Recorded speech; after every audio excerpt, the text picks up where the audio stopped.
Hey, welcome back to day two. On today's episode, not necessarily episode, but today a part of the mini series, I'm going to show you how to utilize LinkedIn polls to be able to generate some appointments.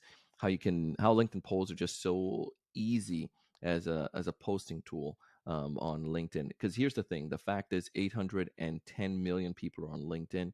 Only roughly 2% of those people are posting content. I think it's weekly on LinkedIn. 2%, and there's like over 9 to 10 billion impressions per week, right? So those 2% of people are getting all of the impressions. Yeah, you're welcome. You could take advantage of that too. And just like the strategy that I shared with you, this is all going around the idea of connect, share, and engage. Connect with the relevant people in your industry, share relevant content, which we're going to show you today, and then engage. So we're going to show you a little bit of the engagement factor, but this concept works over and over and over again. So let me go ahead and dive in. I'm going to show you what this looks like. If this is your first time watching one of our videos, please go ahead and like, and we'll go ahead and share with you more of these types of videos, how you can improve your sales game and help you to get to the next level in your sales performance. All right, so let's go ahead and dive in with this one. Again, I'm not going to show you how to create the poll. I have another video that can show you that, but let's just show you what happened with this one. I wanted to see what was going on when it came to hiring freeze. And in my industry and sales, that was pretty relevant. And I think in your industry is pretty relevant too. So you can even copy this and use this for your particular industries. But polls are just like an easy way, as you can, to get those interaction, as I've been saying. I had 8 people who actually interacted on the post itself, which is pretty low for a post.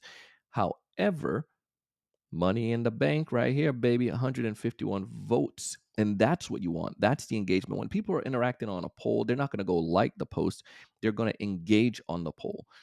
You can see the impressions was 4,786. So that's still climbing, still doing pretty well there.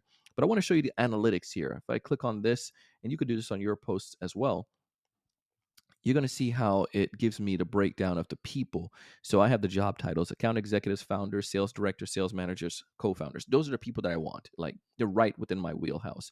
You can also see like the locations, maybe some of the places where people are. So, Salt Lake metro area, you got Miami, South Florida, we got New York, Greater Idaho area, and Dallas, Texas. All right, cool. These are great places for me that I can set, have my sales teams to make sure that we're playing with some of those areas, and then industries. You can show me what industries are interacted on my posts. So those are all right within my wheelhouse, and obviously sales trainers, people are going to be, those are some of my colleagues, but I'm not necessarily going to reach out to them. I'm focusing on the marketing folks and maybe the MarTech, information technology, and software companies right here. Those are the people I want to take a peek at and to look at. So here's how I'm taking advantage of these polls now. Everyone who interact on my poll, they're not necessarily going to be they're not going to be people who are like ready to buy, or people who are or even prospects, as you can see sometimes. However, the engagement factor is going to lead some folks to me. So I'm just going to simply click on the voters here. Now, for me and my business, one of the trigger for the sales industry is if people are hiring. If people are hiring, the company has money. If they're hiring, they're probably looking for help with those training salespeople. Maybe their new sellers need some more training. Maybe they don't have a big enablement department, and they need some other support to supplement what they're doing. So I'm not going to look at people who are doing hiring freeze or people who are doing layoffs. I'm going to go straight to the people who are hiring right now, 115 of them. And I can look at the people who I have second and third degree connections with. So here's a perfect example. Juan Gutierrez. Juan is a chief executive officer at MedBite. So maybe he may be a good fit for me. So I'm just going to show you an example here. I'm just going to go through this. I don't know Juan. So Juan, if you're watching this, hey, pleasure to meet you. But I might go ahead and send him a connection request. I sent one already, and it's something saying to the nature of, "Hey Juan, I saw you interacted on my poll about hiring. Now I want to get something that could benefit my community and also benefit him."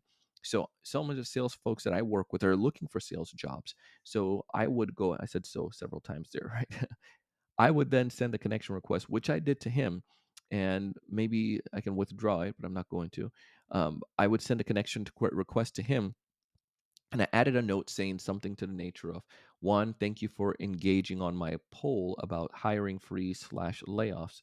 I saw that you were hiring. Out of curiosity, are you still hiring? I have salespeople in my community who are looking for a job. Um, Thanks for the reply."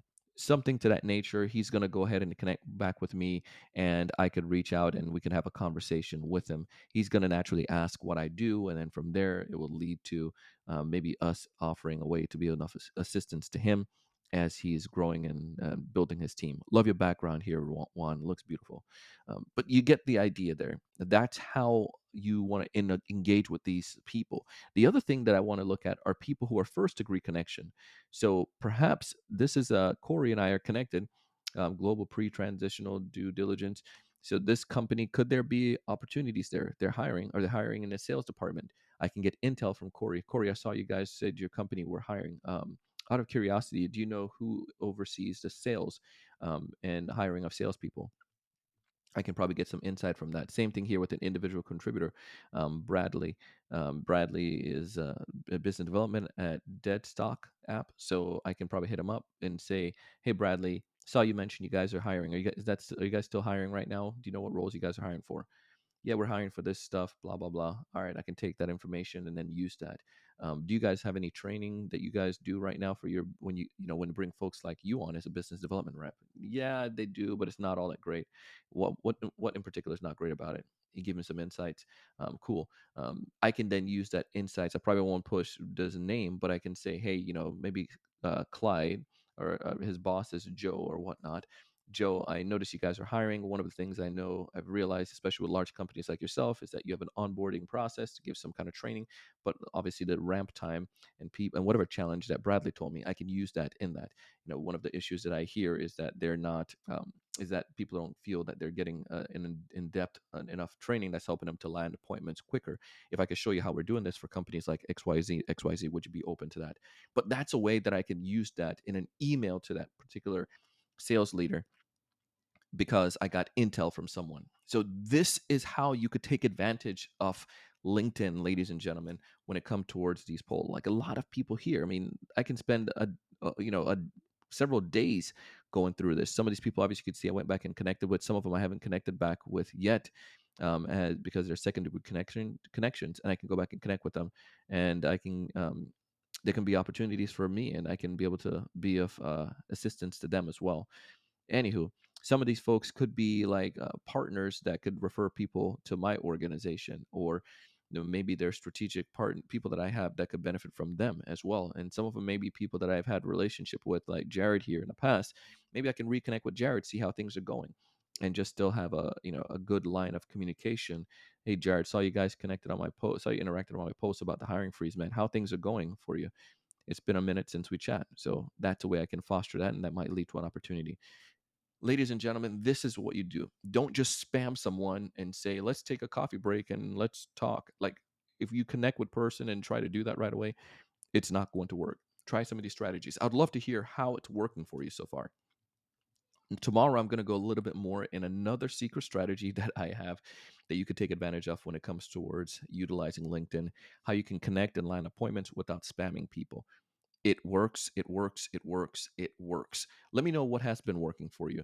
Go ahead and reply in the comments below. And if you haven't done so already, subscribe to this YouTube channel. I'm going to share more and more videos like this.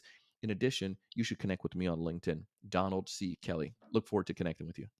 Go out and do big things.